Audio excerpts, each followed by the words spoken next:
What is up, knife community? This is Blade Love at the Sharpest Edge. In today's video, I am going to talk about an Amazon find that is under 50 bucks, and it is a REATE EXO clone, and it is beautiful. So let's take a quick look at it through this musical video montage, and I'll be right back to talk more about it with you.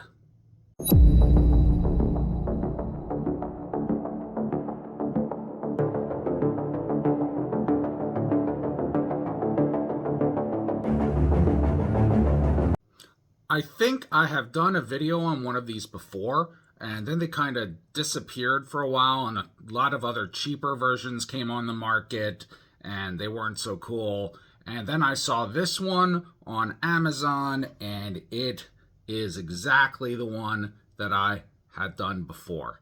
It is really, really well made, super light. The action is really sweet. And it is just, it's phenomenal. It is a nice clone. I mean, I'm impressed. There's no wiggle. Really sharp blade. And I mean, super sharp. It's really nice. And it has a really nice drop action. Really nice close, locks up really well. Let's take a closer look at her right now.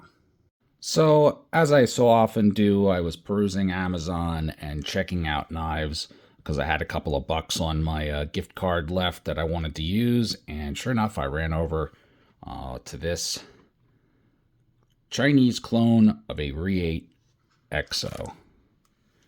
And it, on first appearance, is really, really nice. I mean, every detail, every spot-on piece, I mean, it is well machined. It is super light, and I'm really happy with the action. I mean, it is smooth as butter and locks up really nice. The blade is marked D2 steel. I have no reason to doubt it because I have purchased a lot of Chinese knives that held up just like D2 tool steel, and is one of their steels that they do predominantly use in production of their knives. This piece is really nice. I mean, I'm just blown away by this. Now, there have been rumors circulating, and quite frankly, after looking at this blade, I'm not too sure they're not fact. The rumors were that since the REATE knives are made in China, that these clones are being made on the same tooling and machinery that the original REATE knives are made, and I would not be surprised. It is really a nice piece. And this particular blade is under 50 bucks, found on Amazon. I included the link in the comments section. Actually, I think it's the details section of the video, but I can also put it in the comments section later. But it is so smooth. So smooth. And there's no play in that blade. And it's so easy. The pocket clip is nice. It's really sturdy. It's a decent thickness. Well secured. The knife just feels like my original EXO, which is scary because that means I paid way too much for the original EXO. But I'm going to play devil's advocate and say I'm sure my EXO steel is much better, but you know, I'm not unhappy with this.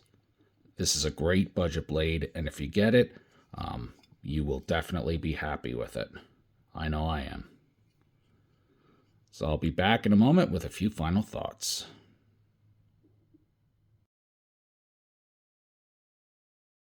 I think for me personally, one of the greatest things about being in the position I am in the knife community is not having to answer to anybody for their product, not having to advertise because I'm accepting free items from their company, and not having to give anything but my own honest opinion about that product, because that just ain't me.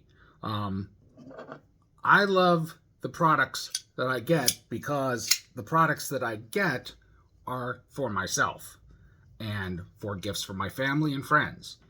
And I won't get myself or them something that I wouldn't use or get for myself.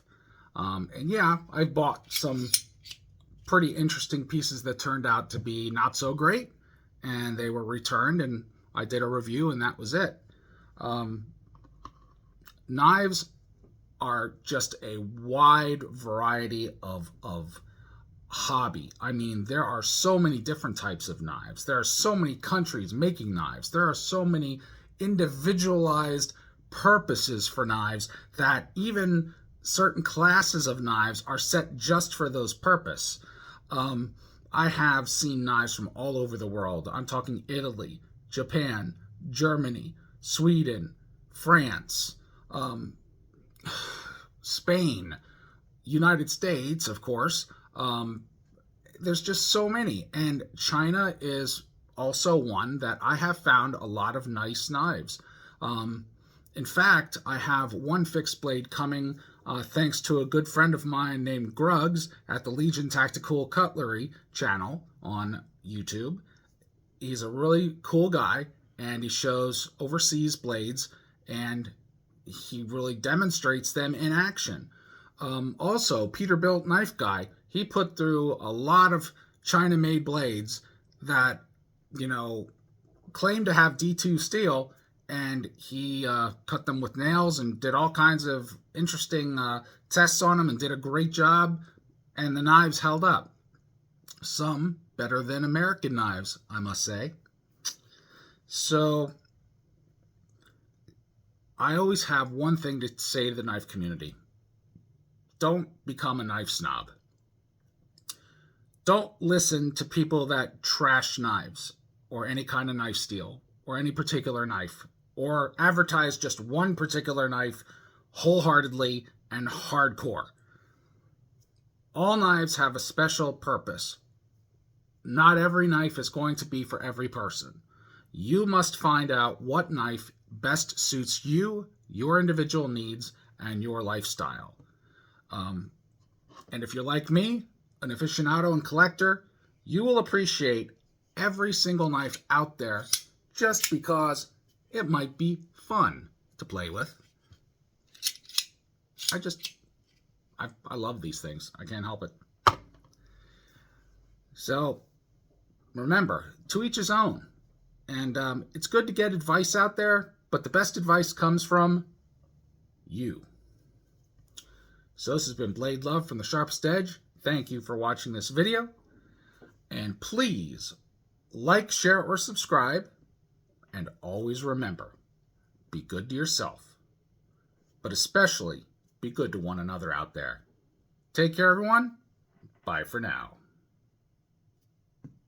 You got the sharpest edges.